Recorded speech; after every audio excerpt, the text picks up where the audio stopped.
Good morning everyone. तो आज हम बहुत ही यूनिक टॉपिक के ऊपर बात करने वाले हैं। आयुर्वेद के अनुसार दही का सेवन कैसे करना चाहिए, उसके क्या क्या नियम है, उसके बारे में मैं अभी आपको जानकारी दूंगी। आजकल लाइफस्टाइल इतना चेंज हो गया है, सारे लोग वेस्टर्न लाइफस्टाइल ज्यादा अपना रहे हैं और ट्रेडिशनल बातों को लोग जैसे भूल से जा रहे हैं। और हमने देखा है कि दही के बारे में ये बहुत वेस्टर्नाइजेशन हुआ है और बहुत लोग दही के जो नियम है आयुर्वेद में जो बताए गए हैं उसके विपरीत दही का सेवन कर रहे हैं। इसके वजह से अलग अलग टाइप्स की व्याधियां हो रही हैं। तो आयुर्वेद अष्टांग हृदय में, आयुर्वेद संहिताओं में जो दही के गुणधर्म बताए गए हैं, उसका एक्शन बताया गया है और दही किस किस सीजन में खाना चाहिए, किसने उसको अवॉइड करना चाहिए, किस प्रकृति ने उसको रोज लेना चाहिए, या फिर आपको कब कब कौन सी सीजन में उसको इंक्लूड करना चाहिए आपके डाइट में, इसके बारे में अभी मैं जानकारी दूंगी। तो पहले हम बात करते हैं कि दही किस किस अवस्थाओं में नहीं खाना चाहिए। पहली बात ये है कि अगर आप रोज दही खाते हैं तो आपको रोज दही नहीं खाना है। ये आयुर्वेद में बताया गया है कि दही उष्ण है। सबको ऐसा लगता है कि दही खाने से पेट में ठंडक होगी या फिर दही ठंडा है, लेकिन दही का जो गुणधर्म है वो उष्ण है, इसलिए दही रोज नहीं खाना चाहिए। दूसरी बात ये है कि दही रात में कभी भी नहीं खाना चाहिए। जनरली अभी होटल्स में वगैरह डिनर करने आप जाते हैं, उस टाइम पे दही से बने हुए चीजें हैं या फिर दही का सेवन है वो रात में ज्यादा हो रहा है।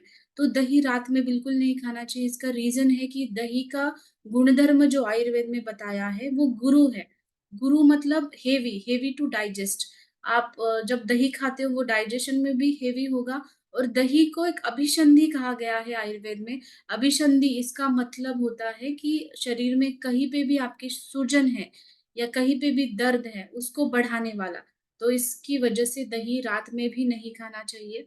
दही को कभी भी गर्म करके नहीं खाना चाहिए, या फिर दही में जब आप रेसिपीज बनाते हैं तो उसमें दही ऐड करके फिर रेसिपीज बनाते हो, ऐसा भी नहीं करना चाहिए। ये निषिद्ध है, इसकी वजह से स्किन डिसीजेस होते हैं।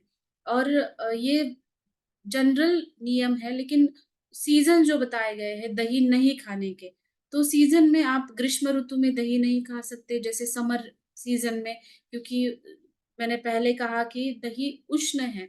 तो अगर आप समर सीजन में खाओगे तो और उष्णता बढ़ाएगा। दूसरी सीजन है शरद ऋतु। शरद ऋतु मतलब जहाँ पे अक्टूबर हीट होती है, वहां पे भी हीट ज्यादा होती है बॉडी के अंदर और पित्त दोष ऑलरेडी बढ़ा हुआ होता है। उस कंडीशन में भी आपको दही नहीं खाना है। और तीसरा है ये वसंत ऋतु जो अभी चल रहा है, जो मार्च और अप्रैल के बीच में होता है। वसंत ऋतु में आपको दही क्यों अवॉइड करना है? क्योंकि दही आप जब भी सेवन करते हो, दही से कफ प्रकोप होता है, कफ जो है वो ज्यादा बढ़ता है। तो वो कफ प्रकोप रोकने की वजह से आपको वसंत ऋतु में दही नहीं खाना है, क्योंकि वसंत ऋतु कफ बढ़ने का काल है, इसकी वजह से इन सारे सीजन में नहीं खाना है। साथ ही में अगर आपको पित्त या फिर कफ रोग है या फिर स्किन डिसीजेस है, कोई भी सोराइसिस है, डर्माटाइटिस है, ऐसे एक्ने है, ये ऐसे सारे स्किन डिसीज में भी आपको दही अवॉइड करना है। तो ये दही किस किस कंडीशन में नहीं खाना ये आपने जाना, लेकिन दही अगर आपको पसंद है तो वो कैसे आप इंक्लूड कर सकते हैं आपके डाइट में, इसके बारे में हम जानेंगे। पहले उसके ऋतु के बारे में जानेंगे। तो दही आपको खाना है तो आप वर्षा ऋतु, जहाँ पे बारिश हो रही है, उस ऋतु में खा सकते हैं। वर्षा ऋतु इसलिए कि क्योंकि दही को वातजित कहा गया आयुर्वेद में। वातजित का मतलब है वात को जीतने वाला। जिन जिन लोगों में वात के डिसीजेस है तो वो लोग वर्षा ऋतु में दही खा सकते हैं। शिशिर ऋतु में खा सकते हैं, विंटर्स में खा सकते हैं, और हेमंत ऋतु में खा सकते हैं, मतलब जो अर्ली विंटर्स होता है उस ऋतु में आप दही खा सकते हो। अगर आपको दही खाना भी है तो आयुर्वेद में उसमें बहुत अच्छा श्लोक वर्णन किया है कि अगर आपको दही खाना है तो मुद्ग यूज के साथ खाएं। मुद्ग मतलब मूंग, ग्रीन ग्राम, जैसे कि आप ग्रीन ग्राम की दाल आप बनाए, उसको अच्छे से उसकी रेसिपी बनाए या फिर उसका सूप बनाए, उसके साथ आप दही ले सकते हैं। दूसरी चीज है आंवले की चूर्ण, जो हमारे सबके पास होगा, रिएक्शन में बहुत अच्छा आंवले की चूर्ण है। तो आप आंवले की चूर्ण उसके साथ मिला करके भी आप ले सकते हैं।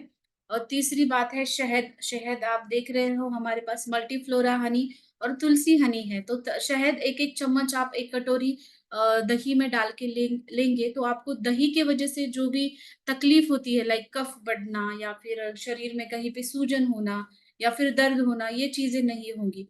और इसके साथ ही आप दही को जैगरी के साथ खा सकते हो। भाव प्रकाश में बहुत अच्छा श्लोक बताया गया है कि अगर आप दही और जैगरी एक साथ खाते हो तो आपका वात प्रकोप जो हुआ है, मतलब वात के जो डिसीजेस आपको हुए हैं, वो कम होंगे। तो दही आप जैगरी के साथ में भी ले सकते हो।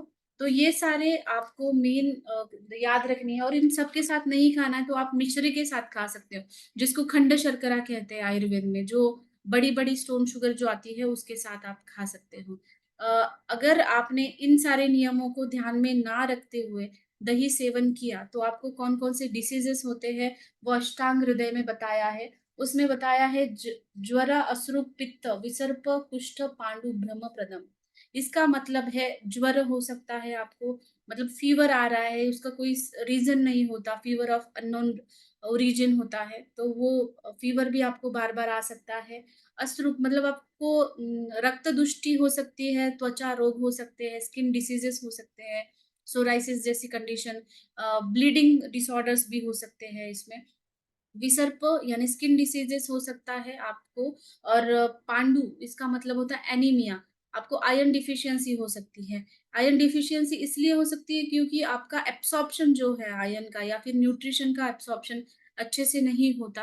तो ये भी रीज़न हो सकता है अगर आप एनीमिक कंडीशन से गुज़र रहे हो या फिर किसी के शरीर में खून की कमी है, तो ये भी रीज़न हो सकता है कि दही आप जैसे नियम बताए गए हैं, वैसे सेवन नहीं कर रहे हैं या फिर डेली आप दही का सेवन कर रहे हैं, जो ऋतु नहीं है उसके अकॉर्डिंग भी दही का सेवन कर रहे हैं।